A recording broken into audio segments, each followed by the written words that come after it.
Well, hello and welcome to a special edition of the City Update as we broadcast from Charlotte, North Carolina, home of the NASCAR Hall of Fame, and as Danville's own Wendell Scott takes his place in the Hall. On today's show, we're going to share snippets from the ceremony. We'll hear from the Scott family. We'll also hear from one of Wendell's mechanics who worked on the machine with Wendell for over 12 years. And then we'll hear from members of Danville City Council who made the trip down to Charlotte to share in this wonderful day with the Scott family. It's going to be a special time. Very excited we can share this moment with the citizens of Danville as Wendell Scott takes his rightful place in the NASCAR Hall of Fame. Our next presenter made a major announcement last week, one that likely will earn him a NASCAR Hall of Fame spire sooner than anyone could have imagined. Please welcome four-time NASCAR Premier Series champion, Jeff Gordon.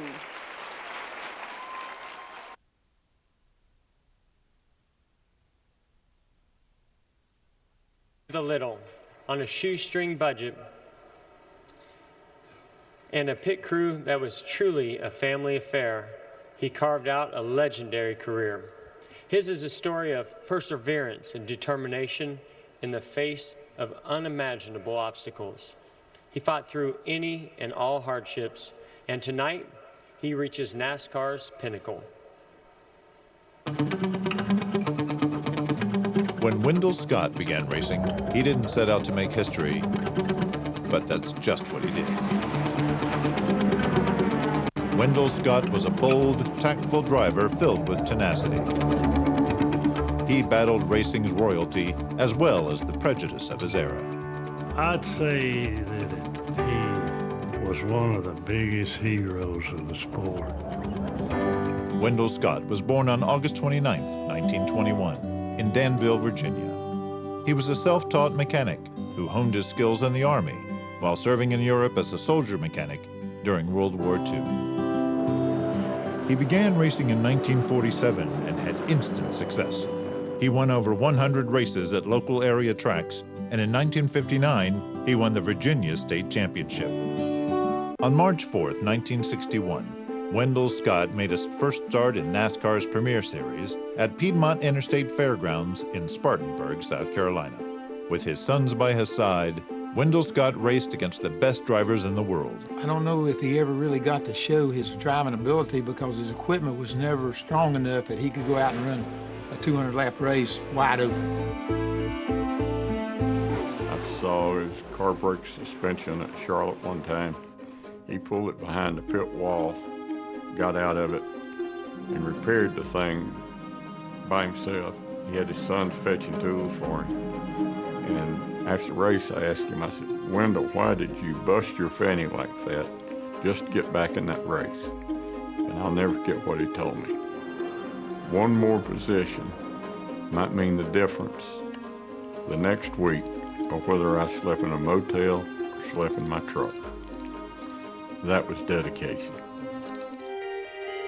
On December 1st, 1963, in Jacksonville, Florida, with a patched-up car and second-hand parts, Scott became the first African-American to win a NASCAR Premier Series event. Scott retired in 1973. He finished his career with 495 starts, 20 top 5 finishes, 147 top 10 finishes, and blazed a trail for a new generation of drivers to follow.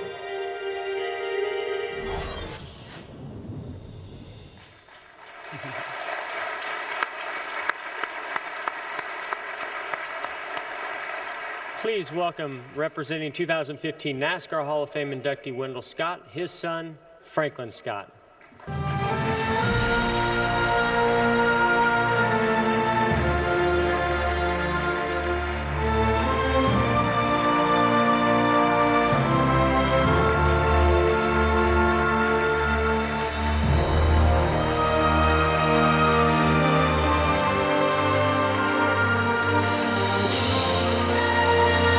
Please welcome the son of Wendell Scott, Wendell Scott Jr.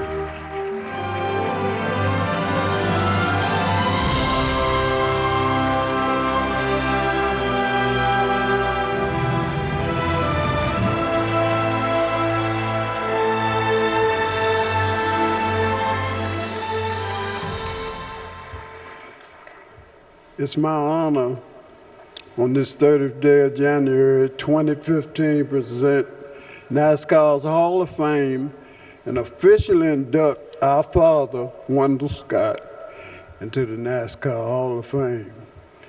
I'd like to mention Scott Nation, my fantastic sisters, Deborah, Ann, Cheryl, and Sybil.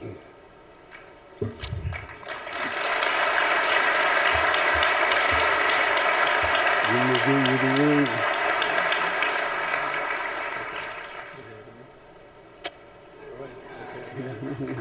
Thank you, brother.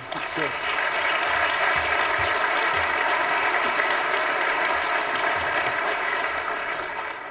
Good evening. Obviously, tonight is a very special occasion, and I consider it a great honor and distinct privilege on behalf of our mother, Murray C. Scott, my siblings, Ann, deceased, Wendell Jr., Sybil, Deborah, Kay, Cheryl, and Michael, my wife, Mabel, the grandchildren, the great-grandchildren, and all other relatives. Officials from the city of Danville, Virginia, in Pittsylvania County, the state of Virginia delegation present, and to our many friends from across this great nation. We have been led to this great celebration and enshrinement tonight because of the character, tenacity, and determination of Wendell O. Scott Sr. I believe Dad envisioned a night such as this comprised of his family, friends, and fellow competitors. Unfortunately, the love of his life, Murray Scott, is not here physically, but because of health reasons, but her spirit is definitely here in a very positive way. And I'd like to add that she's heard this speech.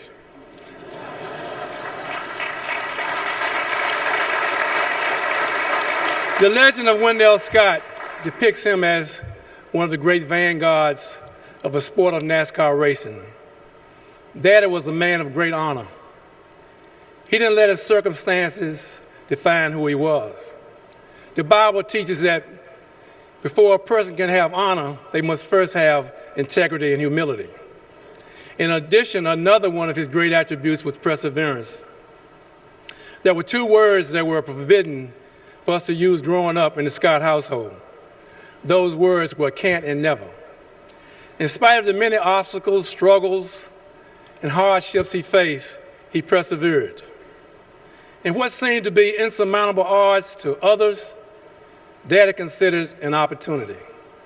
His intestinal fortitude has placed him among the greatest to ever compete in the sport he loved, racing. We'd like to thank everyone who contributed to our father receiving this great honor. It is my hope and desire that tonight will serve as inspiration and motivation to anyone who has a dream or a vision for greatness. Daddy realized that life had a generational component, and he predicted a lot of what is happening. He would be delighted and happy that there is evidence of more opportunities for diversity and inclusion. I would be remiss if I failed to mention a few of the special individuals who helped him to realize some of his dreams. Earl Brooks, fellow competitor and friend. Bobby Fleming, who spent many, many hours doing body work and painting our cars before he told me I had to learn how to do it.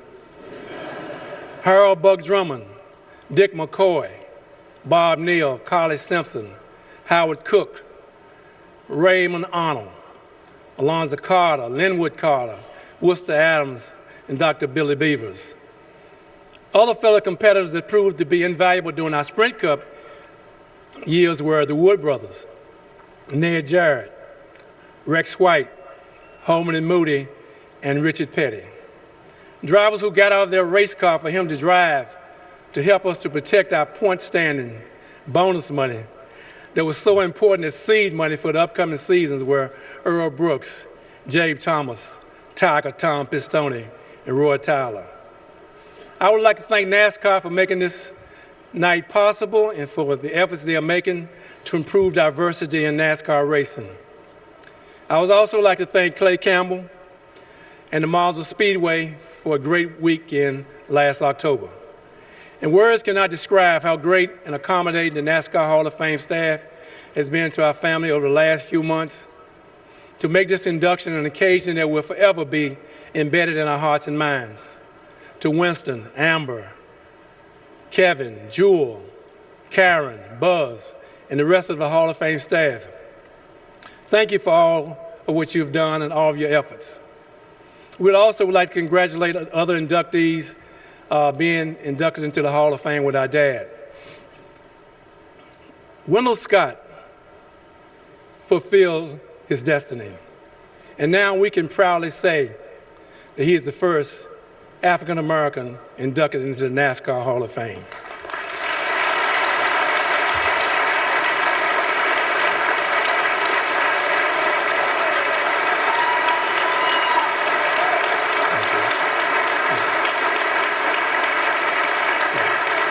We must carry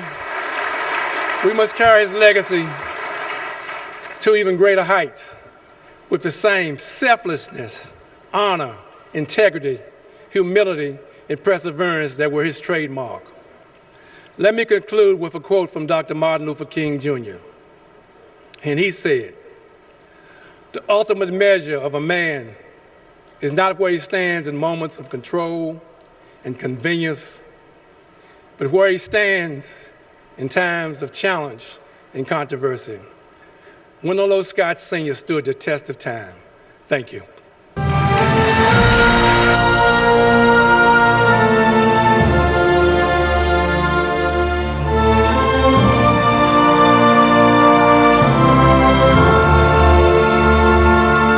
Well, in a week that has been so busy for Jeff Gordon, what an honor. You announced that you're going to retire in a couple, or at the end of this year. What an honor for you to be able to introduce Wendell Scott and his family. Oh my goodness, tremendous honor. Thrilled to be here, to be a part of this event. So many great legends, that are being inducted here tonight, but certainly Wendell Scott.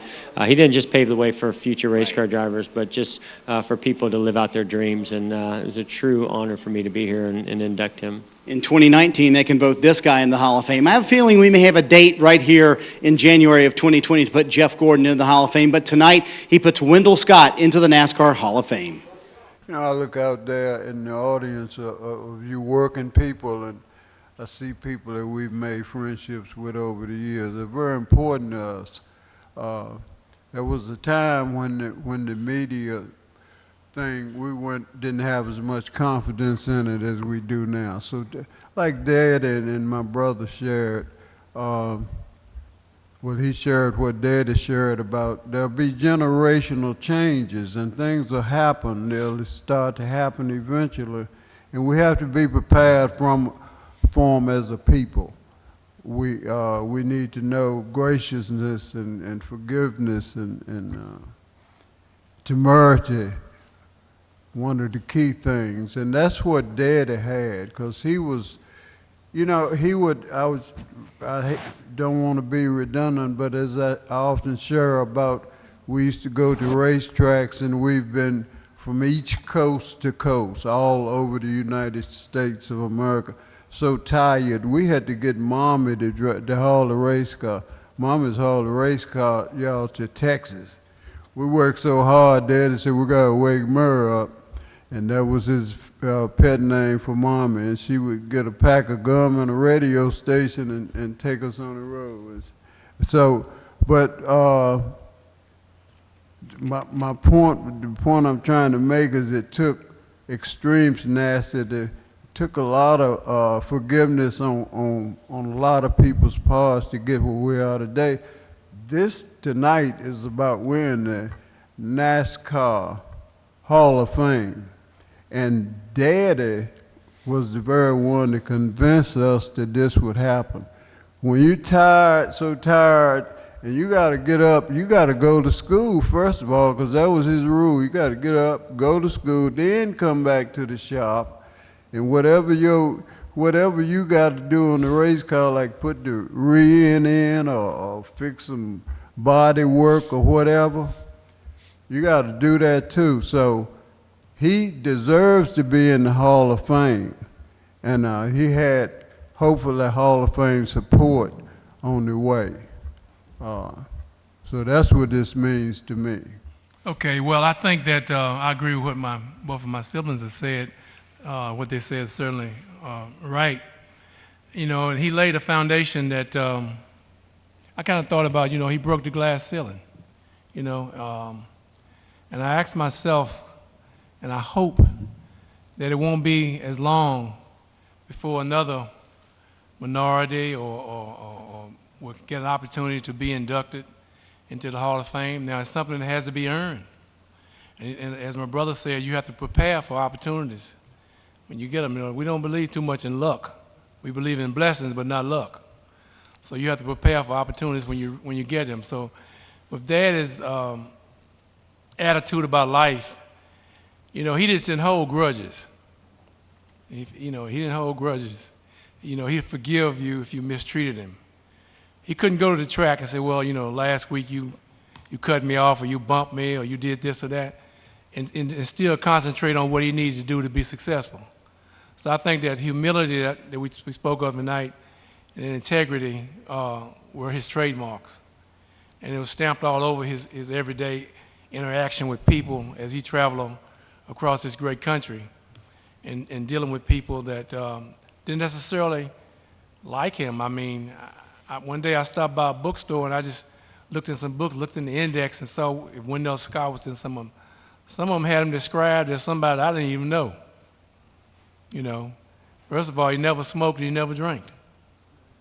And one of them books say he had a big cigar in his mouth, and you know, so there were. What I'm saying to say that there were a lot of detractors, and there are always going to be detractors.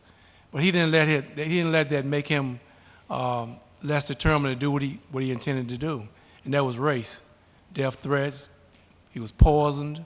He went through all types of stuff, but he came right back. So tonight is just hopefully it'll be motivation and inspiration to anyone who has a dream for greatness and a vision for greatness. So that's pretty much what I have to say. Dad had a thing about when we got to the track and we sort of judged the mood of the crowd as we signed into the track, and when we crossed the track, if you can imagine this picture, and the boos, and sometimes the boos were worse than boos, but he told us to listen to the fans that we don't hear. And I thought that was so immaculately said, and because those were the fans that really supported us.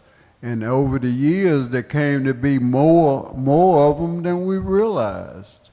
There were more fans supporting us probably during some of the worst periods or epochs of our history in this country, because the boos really weren't that much, proportionally speaking, you know. So I'll let my brother answer your other question, but I wanted to get that out there because I thought that was his thought process. And like my brother shared, now, Daddy would settle a matter. Don't think that he'd roll over. He would handle it in a gentlemanly way, if you would, whatever you call a gentlemanly way. He would put a stop to it if it got to be threatening to either his family or our livelihood. But the thing about him, Daddy knew his talent level anyway. He just wanted a chance. And Frankie can expound on that.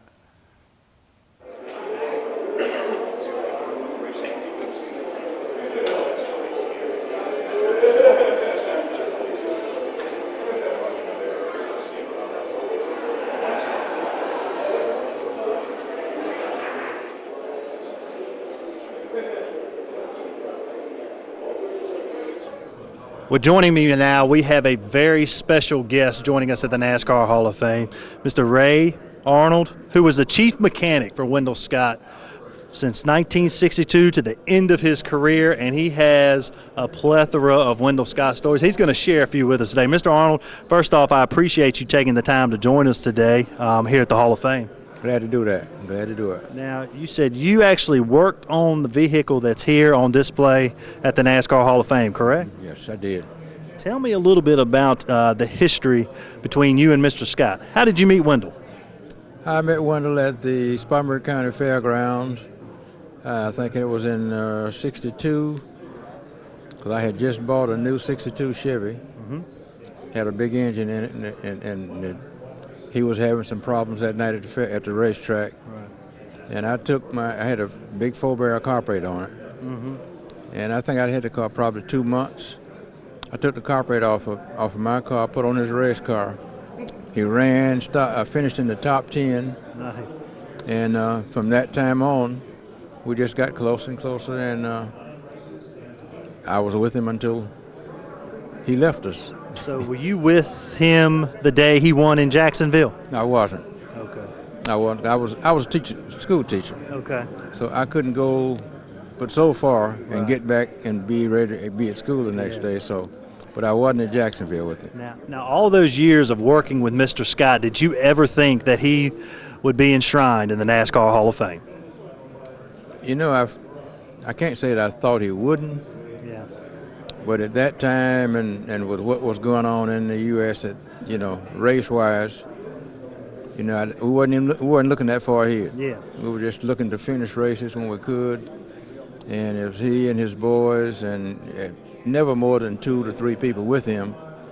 So when he came our way, I had some guys that would follow me pretty much anywhere, so we'd always meet and just help him at the track, Can you talk about those times back in the 1960s, what it was like to race as an African American in a sport that was predominantly white? I can't say that it was the worst thing that happened, but it wasn't as good as it should have been. Yeah, right. That was at the beginning of the interracial situation in America, or in the South at least. And with the race fans, most of them treated him decent.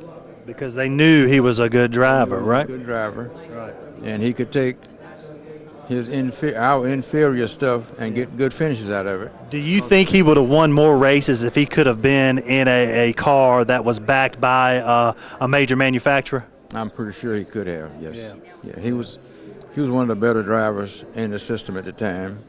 And he was a good mechanic, and he had to make stuff that the other drivers had given to him. Can you talk about one memorable moment that you have with Mr. Scott on and off the track? Probably the thing I remember most was it was one of our worst days at the track. He had borrowed pretty strong to get a good car. We're going to take it to Talladega. And early in the race, or maybe midway's race, there was a big pileup. He spun out to miss the pileup and was sitting on the back stretch against the fence. And he had just unbuckled his seatbelt to get out. And he looked up at the car coming straight to him with the wheels turned, but it was coming straight to him. He had the wheels turned right. And he had borrowed pretty heavy to get that car. It was running strong, and he had spun out to miss the big wreck that was happening in front of him. And he ended up getting hurt worse than anybody else in the race. Was that the Talladega race that eventually ended his career? Yeah, that was. He ran a few times after that, but never strong again. Well, Mr. Arnold, I really appreciate you taking the time to join us today. I have to say on behalf of all the citizens of Danville, it's a very special day for us and, of course, the Scott family, and I'm sure for you as well. It has been. I appreciate the opportunity to do this. Thank you, sir.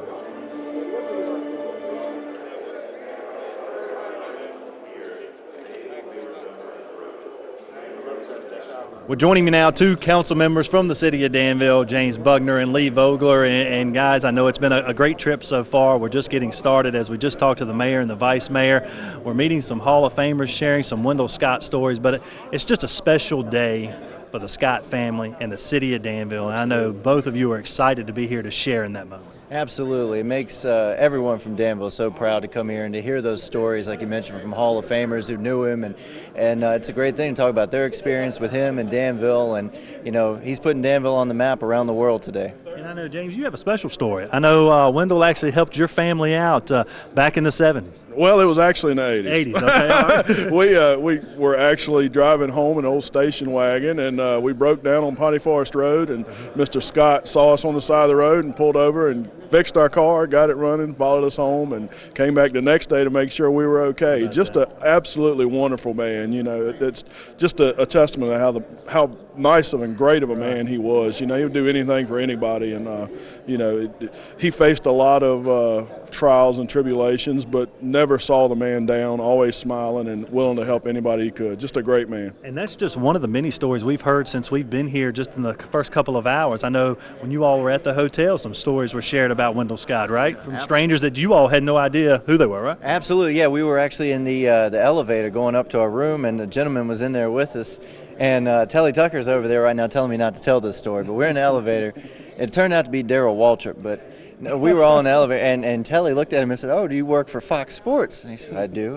And then when he got off the elevator, I said, "Telly," I'm pretty sure that was a driver. It was Darryl Waltrip, you know, one of the best ever. So, but here for the record, I was on a different elevator. Don't believe everything you see on TV. Darryl Waltrip, if you ever see this, you're a great man. Thanks for being so nice to us on the elevator. And it was great to see Hall of Famer Ned Jarrett came up while you all were looking at Wendell's memorabilia they have on display here and said that he sold Wendell his first car. I had no idea that. I followed NASCAR for many years. So how special was that just to be here mingling with Hall of Famers and sharing those Scott stories? Yeah, Ned was a great guy. I saw him actually at the hotel and talked to him for a while. And then back here, you know, he told us that he sold Wendell this 1962 Impala in 1962. So just a great guy, you know. It's a And I talked to the mayor and vice mayor about this when we talk about Danville and Danville being united. How special is it that we have Wendell Scott here being enshrined in the NASCAR Hall of Fame, the first African American to win a NASCAR race, and just trying to bring people together. He did everything he could to win races, to bring the community together, and here we are, Danville United, doing all we can to bring that community together again. Here we are, 2014. Your thoughts you want to share on that? Well, he was a trailblazer, to say the least, and I mean, not just in the world of sports, but the world in general. But, you know, I think even in looking at NASCAR now, someone like Danica Patrick, I don't think you would have today without the trailblazing that he did so many years beforehand. So his legacy continues to live on, and of course at home through the Wendell Scott Foundation. So it's great what he's done, and you talk about bringing people together. That's what it's all about. We've got some of the current Hall of Famers right here with us now, and Hall of Famer Ned Jarrett comes up to Mayor Saunders, and what did he tell you? He said, "You're from Danville?" I said, "Yes, sir." He says, "I sold Wendell that car." I said, "What?" He said, "Yes, I sold him number 34. I sold him that car, and I sold it to him at a bargain." And you see some of the video there of Mayor Saunders talking to Ned Jarrett, and all of you NASCAR fans will know Ned Jarrett well, the father of NASCAR champion Dale Jarrett. And Dr. Miller, that was just one of the Hall of Famers you all have met. I heard just getting at the hotel, you had some great stories that were shared with you and the council members about Wendell Scott for some other Hall of Famers. Yes, it's just amazing. A gentleman from Canada, Jim Bray, came up to me, saw my foundation, Wendell Scott Foundation shirt, and said, "I knew Wendell. I raced with him. He was a great guy." I even came down and stayed at his house one evening, and then we went over to race in South Boston together. So it's just amazing, the people, and how well they speak of Wendell Scott. Yes. The stories are just, I'm just in awe. And as you hear the voices behind us of the story of Wendell Scott being told, a man that came from humble beginnings but made a wonderful name for himself in the NASCAR circles, being the first African American to win, of course, a NASCAR Grand National, which of course is the Sprint Cup Series race now. Your thoughts on that, Mayor Saunders? I know you know Wendell well. He worked on some of your cars in the 70s, but talk about your feelings as we welcome Wendell Scott into the NASCAR Hall of Fame this evening. My first car that Wendell worked on of my own was my 1967 Chevelle. He was a great mechanic. Wendell Scott is a perfect example of how you can achieve, irregardless of your circumstances. You can achieve.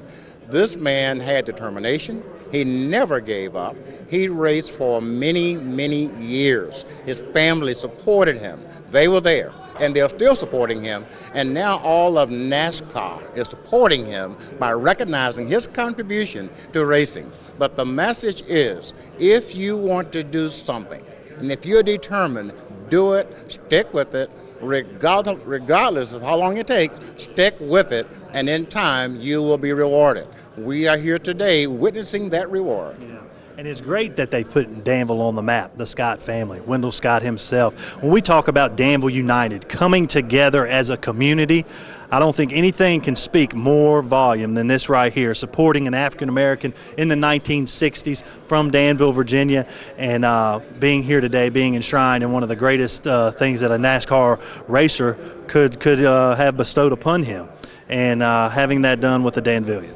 This has great significance for me because actually, as a 12, 13-year-old, Wendell Scott was one of my heroes. I grew up near Bristol in the Speedway, and everybody knew who he was, and a lot of us rooted for him because we knew he was the underdog. We knew he didn't have much to work with, and yet he competed and won races. So, I mean, he was my hero.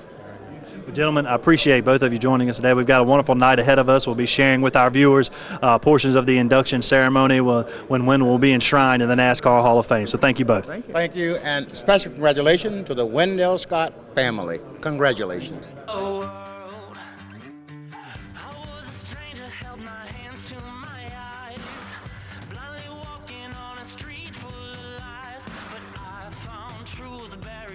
Because this is a historical occasion, we salute Wendell Scott. He was a pioneer in the sport, NASCAR. He was there when very few black Americans were in the sport. So we're here in support of his family. We know them very well. A great man, definitely a pioneer, and this is the most deserving award for Wendell Scott, inducted in the NASCAR Hall of Fame. Wendell Scott! Does it make you proud to be from Danville, Virginia tonight? Proud to be from Danville. Proud to be from Danville. Yes. Well, what an honor it was to be on hand as Danville's own Wendell Scott was enshrined into the NASCAR Hall of Fame here in Charlotte, North Carolina, January 2015. This will be a moment that I will remember for the rest of my life. I hope you enjoyed the moments that we shared with you on today's show, hearing from the Scott family, one of Wendell's mechanics who worked on the car with Wendell for many years, and also members of Danville City Council who shared this moment with me today in Charlotte, North Carolina. So until next week, have a great day.